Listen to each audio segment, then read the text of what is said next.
कई बार लाइफ में हर चीज़ बहुत अच्छी चल रही होती है, पर हम कुछ ऐसी गलतियां कर देते हैं जिनकी वजह से हम बाद में बहुत पछताते हैं। हाय, I am Lakshya Jagga and I scored 97.68 percentile in MSC CT 2024। इतने में तो सीओईपी में मैकेनिकल भी ना मिले, हमें ज्ञान देगा। And that is exactly why I'm making this video, because in my preparation I made a few mistakes जिनकी वजह से I could not score more than 98 percentile। And आज मैं वो गलतियां तुम्हारे साथ शेयर करूंगा ताकि तुम वो गलतियां करने से बच सको। तो शुरू से शुरू करते हैं।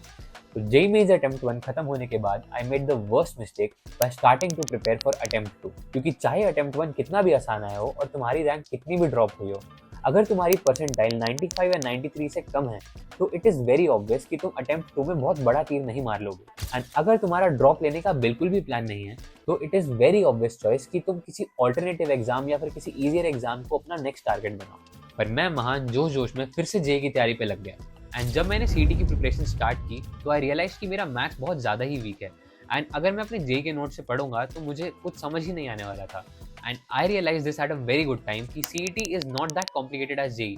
यहाँ पे मैथ्स के, फिजिक्स के, केमिस्ट्री के सवाल इतने मुश्किल और कॉम्प्लिकेटेड नहीं होते, but it is a very straight forward formula game. And अब मुझे रिविजन तो करना ही था, पर साथ में वो चैप्टर्स भी पढ़ने थे जो मैंने जेईई में स्किप कर दिए थे, पर उतने ही पढ़ने थे जितने सीईटी के स्कोप में हो।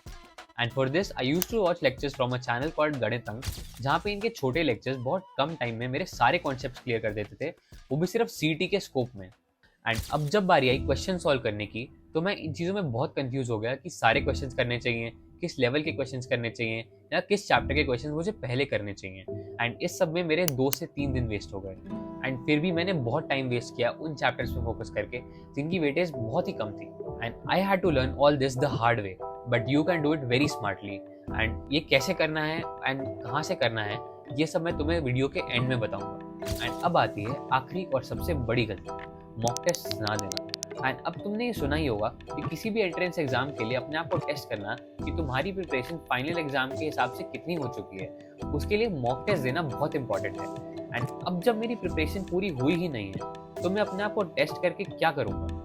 एंड इसी वजह से मैं मॉक टेस्ट को लास्ट डे तक टालता रहा। एंड अब जब मैंने लास्ट डे पे मॉक टेस्ट देने का ट्राई किया तो मैंने ये रियलाइज़ किया कि मैं सिर्फ 80% क्वेश्चन ही कर पा रहा हूँ, और बचे हुए 20% क्वेश्चंस ऐसे थे जो मुझे या तो बहुत हार्ड लग रहे थे या उस टाइप के क्वेश्चंस मैं पहली बार देख रहा हूँ, जिस वजह से मेरा कॉन्फिडेंस बहुत गिर गया। बट इस बार तुम्हारे साथ ऐसे होने के बहुत कम चांसेस हैं, क्योंकि लकीली इस बार तुम्हें सीईटी अटेम्प्ट करने के लिए 2 चांसेस मिल रहे हैं, एक है अप्रैल में और एक है मई मिड में। एंड ऑब्वियसली फर्स्ट अटेम्प्ट के बाद मोस्टली सबका सिलेबस तो कंप्लीट हो ही चुका होगा एंड तुम कुछ मॉक टेस्ट भी कर ही चुके होगे। एंड अगर तुमने नहीं किए हैं या फिर तुम अपनी प्रिपरेशन को और स्ट्रॉन्ग करना चाहते हो तो ये जो गैप टाइम तुम्हें 1 महीने का मिलने वाला है, तुम उस टाइम पे जितने हो सकते हैं उतने मॉक टेस्ट दो, क्योंकि वो ही तुम्हें एक्चुअल पेपर के लिए रेडी करेंगे। एंड हो सकता है कि अटेम्प्ट 1 और अटेम्प्ट 2 बहुत अलग अलग टाइप के पेपर हैं। अगर तुम्हें अटेम्प्ट 1 के बारे में पता है तो तुम गेस कर सकते हो कि अटेम्प्ट 2 कैसा आने वाला है। एंड अब जब मैं पीछे जाके अपनी प्रिपरेशन को देखता हूँ तो मैं ये रियलाइज़ करता हूँ कि मैंने हार्ड वर्क तो किया था पर स्मार्टली नहीं किया था। एंड लास्ट के 20-25 दिन में जो भी मैंने प्रिपरेशन की थी उसमें भी मेरा बहुत सारा टाइम वेस्ट हुआ था। एंड ताकि तुम अपनी प्रिपरेशन बहुत स्मार्टली कर पाओ, I have 2 very good resources for you, जहाँ पे तुम्हें राइट एंगल बैच में chapter wise, topic wise, sub topic wise and weightage wise PYQs मिल जाएंगे।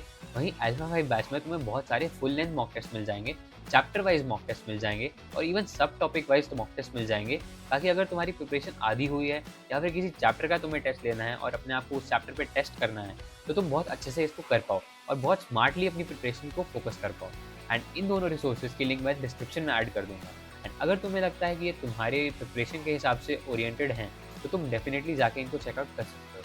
तो ये सब सुनने के बाद तुम्हें एक चीज़ तो समझ आ ही गई होगी कि जो सारा खेल है वो टाइम का है। एंड अपने आगे आने वाले कुछ दिन अगर तुमने टाइम को बहुत अच्छे से यूटिलाइज किया और अपना 100% दिया तो एमएससी सीईटी बहुत आसान एग्जाम है।